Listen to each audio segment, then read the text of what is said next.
बच्चों, आज हम व्यवसाय अध्ययन के महत्वपूर्ण विषय संगठन संरचना के बारे में समझेंगे। सबसे पहले हम समझते हैं कि संगठन संरचना क्या होती है।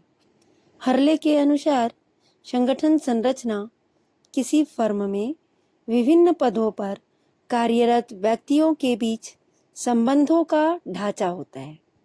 अर्थात संगठन में कौन व्यक्ति किस पद पर कार्य करेगा, किसके अधीन काम करेगा और किसे रिपोर्ट करेगा, इन सभी संबंधों की जो व्यवस्थित व्यवस्था होती है उसे संगठन संरचना कहा जाता है। सरल शब्दों में कहा जाए तो संगठन संरचना वह ढांचा है जिसमें संस्था के उद्देश्यों को प्राप्त करने के लिए कार्यों का विभाजन किया जाता है, कर्मचारियों के कर्तव्यों और उत्तरदायित्व को निर्धारित किया जाता है तथा उनके बीच औपचारिक संबंध स्थापित किए जाते हैं। संगठन संरचना के माध्यम से संस्था में यह स्पष्ट हो जाता है कि किसका क्या कार्य है, किसके पास अधिकार है और किसके प्रति उत्तरदायित्व है। इससे कार्यों में स्पष्टता और व्यवस्था बनी रहती है।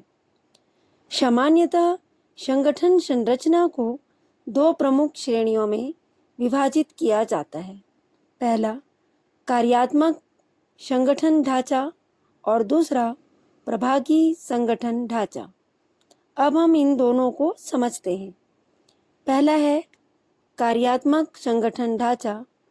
कार्यात्मक संगठन ढांचे में कार्यों के आधार पर विभाग बनाए जाते हैं तथा समान प्रकार के कार्यों को एक ही विभाग में रखा जाता है, जैसे उत्पादन विभाग, विपणन विभाग, वित्त विभाग और मानव संसाधन विभाग आदि।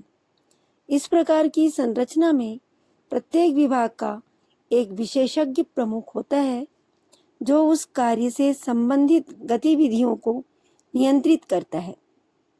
इसका मुख्य लाभ यह है कि कर्मचारियों में विशेषज्ञता और दक्षता बढ़ती है क्योंकि वे एक ही प्रकार के कार्य में निपुण हो जाते हैं। अब बात करते हैं प्रभागी संगठन ढांचे की।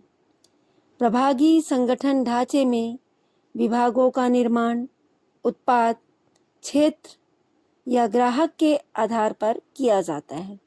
उदाहरण के लिए, यदि कोई कंपनी कई प्रकार के उत्पाद बनाती है तो प्रत्येक उत्पाद के लिए अलग अलग प्रभाग बनाए जा सकते हैं। इस प्रकार के ढांचे में हर प्रभाग अपने कार्यों के लिए काफ़ी हद तक स्वतंत्र होता है और अपने लक्ष्य को प्राप्त करने के लिए कार्य करता है।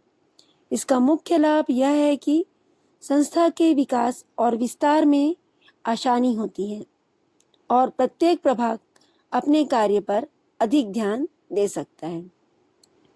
अंत में हम कह सकते हैं कि संगठन संरचना किसी भी संस्था की कार्यप्रणाली को व्यवस्थित करने का एक महत्वपूर्ण माध्यम है क्योंकि इसके द्वारा कार्यों का विभाजन, जिम्मेदारियों का निर्धारण और कर्मचारियों के बीच संबंध स्थापित किए जा सकते हैं।